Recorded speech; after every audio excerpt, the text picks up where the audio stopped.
Assalamualaikum warahmatullahi wabarakatuh. Saya Jessica Ananda Yuniar dengan NIM 1901021088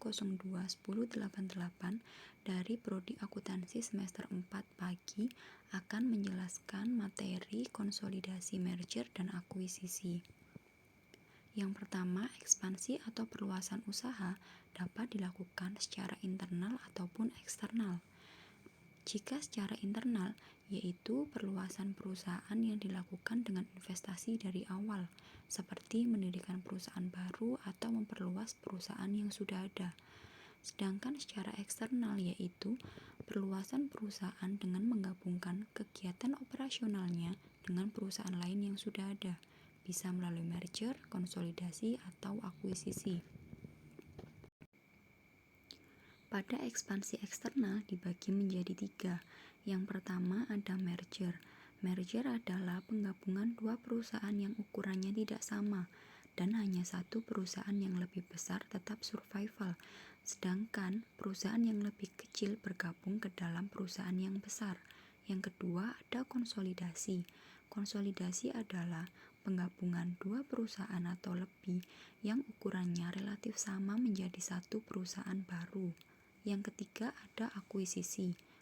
Akuisisi adalah penggabungan dua perusahaan yang mana perusahaan akuisitor membeli sebagian saham perusahaan yang diakuisisi, sehingga pengendalian manajemen perusahaan yang diakuisisi berpindah kepada perusahaan akuisitor. Sementara kedua perusahaan masing-masing tetap beroperasi sebagai suatu badan hukum yang berdiri sendiri. Selanjutnya, ada penggabungan ditinjau dari keterkaitan bidang usaha perusahaan yang bergabung dibedakan menjadi 3, yaitu ada penggabungan vertikal, adalah penggabungan dua perusahaan atau lebih yang berada pada tingkat proses produksi yang tidak sama.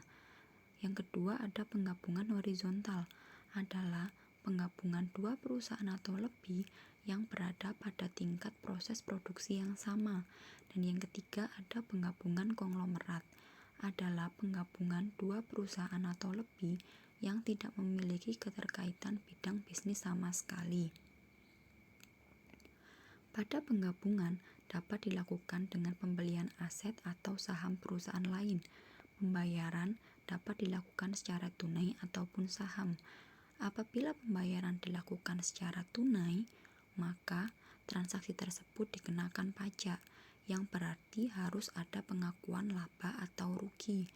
Sedangkan apabila pembayaran dengan saham, maka tidak dikenakan pajak pada saat transaksi merger dilakukan. Pajak baru dikenakan ketika saham tersebut dijual oleh pemiliknya. Selanjutnya, perlakuan akuntansi. Yang pertama ada jika diperlakukan sebagai transaksi pembelian atau purchase. Apabila perusahaan yang membeli membayar dengan harga lebih tinggi dari harga pasar aset atau saham ataupun premi, maka premi tersebut harus dicatat sebagai goodwill di neraca perusahaan yang membeli.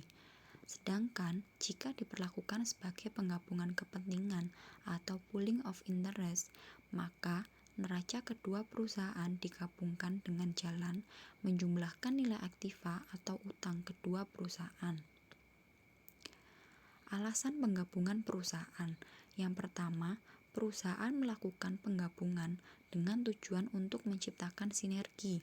Artinya, hasil yang diperoleh perusahaan setelah bergabung harus lebih besar dibandingkan dengan jika masing-masing perusahaan beroperasi sendiri-sendiri. Atau dapat diilustrasikan 2 ditambah 2 sama dengan 5. Yang kedua, mencapai operasi yang ekonomis atau economic of scale. Yang ketiga, pertumbuhan. Dan yang keempat, diversifikasi. Pada penilaian merger dibedakan menjadi 3. Yang pertama ada pendekatan pendapatan atau earnings. Yang kedua ada pendekatan nilai pasar saham atau market value.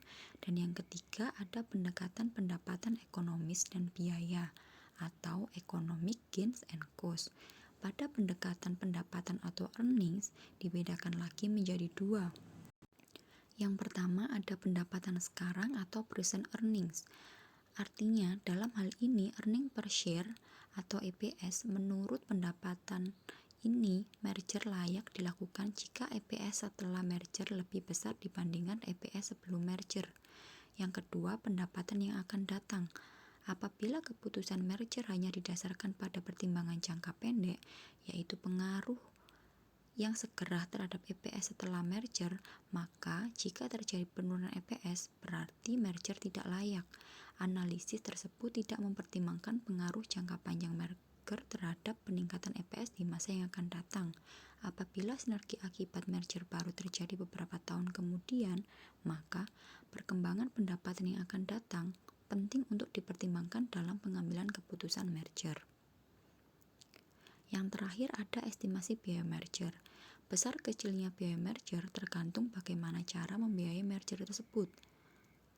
Yang pertama ada jika merger dibiayai dengan kas. Apabila nilai pasar MV sama dengan nilai intrinsic atau PV, maka biaya merger adalah cost sama dengan cash dikurangi PV perusahaan B. Sedangkan apabila nilai pasar tidak sama dengan nilai intrinsik, maka biaya mergernya adalah cost sama dengan cash dikurangi PV perusahaan B ditambah MV perusahaan B dikurangi PV perusahaan B. Selanjutnya juga ada jika merger dibelanjai dengan saham. Apabila merger dibiayai dengan saham, estimasi biaya merger lebih sulit dibandingkan dengan dibiayai kas, karena nilai saham perusahaan A dan B yang melakukan merger kemungkinan mengalami perubahan. Sekian penjelasan dari saya, mohon maaf apabila ada salah kata. Wassalamualaikum warahmatullahi wabarakatuh.